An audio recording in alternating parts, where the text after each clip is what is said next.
talk about the need for direct assistance to working families in my state, in the state of Missouri, and all across this country. And I said that I was willing to use every tool at my disposal to make sure that this body acted to give direct assistance to working people in need as part of COVID relief. And I said then, and I say it again today, that working people should be first in line for COVID relief, not last.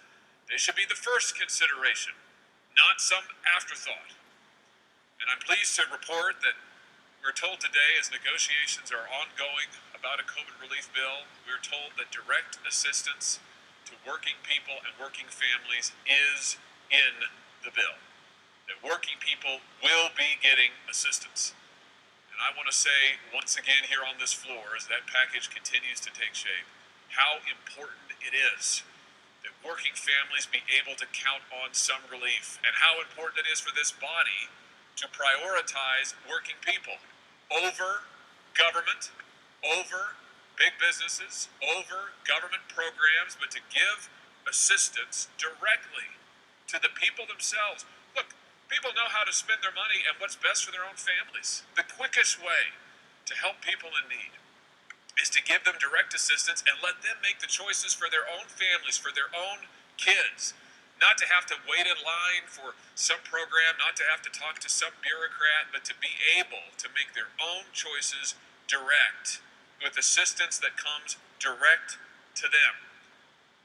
That's going to be in this bill, I understand, and I'm sure as heck going to continue to fight to see that it is in the bill, and that any relief that's passed by the Senate prioritizes working people with direct relief. Now, some have questioned whether this is really necessary.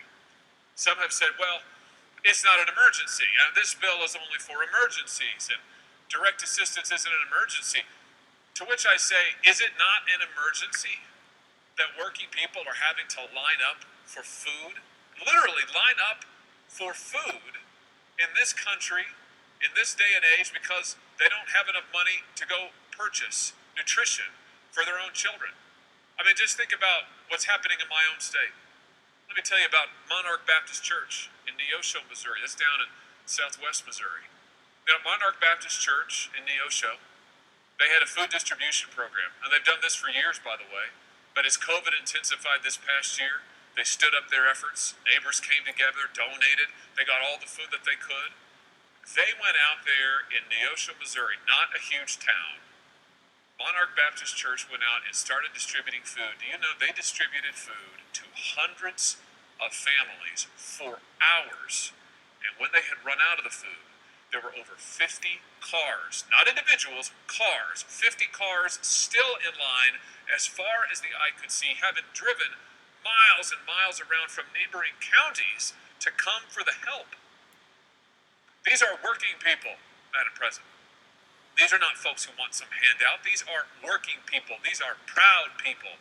These are people who don't want government to do stuff for them. They want to be able to get back up on their own feet and provide for themselves. And government shut down their businesses and took away their jobs this past year and put them in this position of, in some cases, outright desperation. Let me tell you about a gal from Kansas City, 22 years old. Her first name is Mars. I won't share her last name just for her own privacy. But, you know, she's talked to me, told about her plight. She moved to Kansas City earlier this year, right around the time the pandemic started, got an apartment, was getting set up, getting going, then the pandemic hit. Then the shutdowns hit. Then she lost her job. Then she lost her plumbing. Her water wouldn't work. She complained to the landlord. They wouldn't do anything. Then the ceiling collapsed. Landlord still wouldn't do anything. Then she didn't have enough money to make rent. And the other day she woke up with a 10-day eviction notice out on her front door. These are people who need help. Not because they don't know how to work, but because they do know how to work.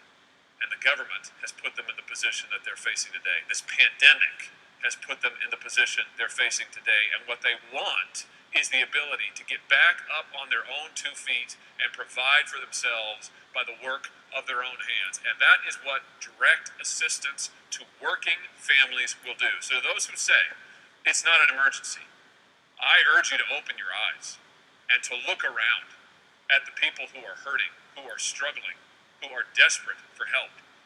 I've heard that it said that, well, it's not stimulative. What a word.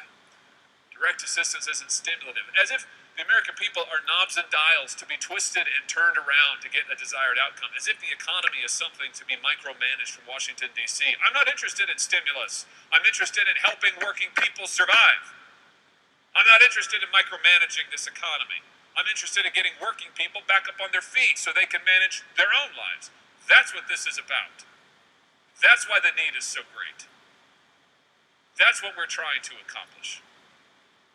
We have a chance to do this, Madam President, to get this done, to get accomplished here, something that we can be proud of before Christmas, to send a message to the American people that they matter, to send a message to working people in my state and in every state in this country that they matter, and that we are here fighting for them, that we look forward to the day when they are back and at work, ready to work, able to support themselves and their families, and that we are on the path to getting there.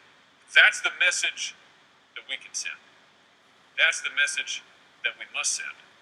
And I will not leave this body until it is accomplished.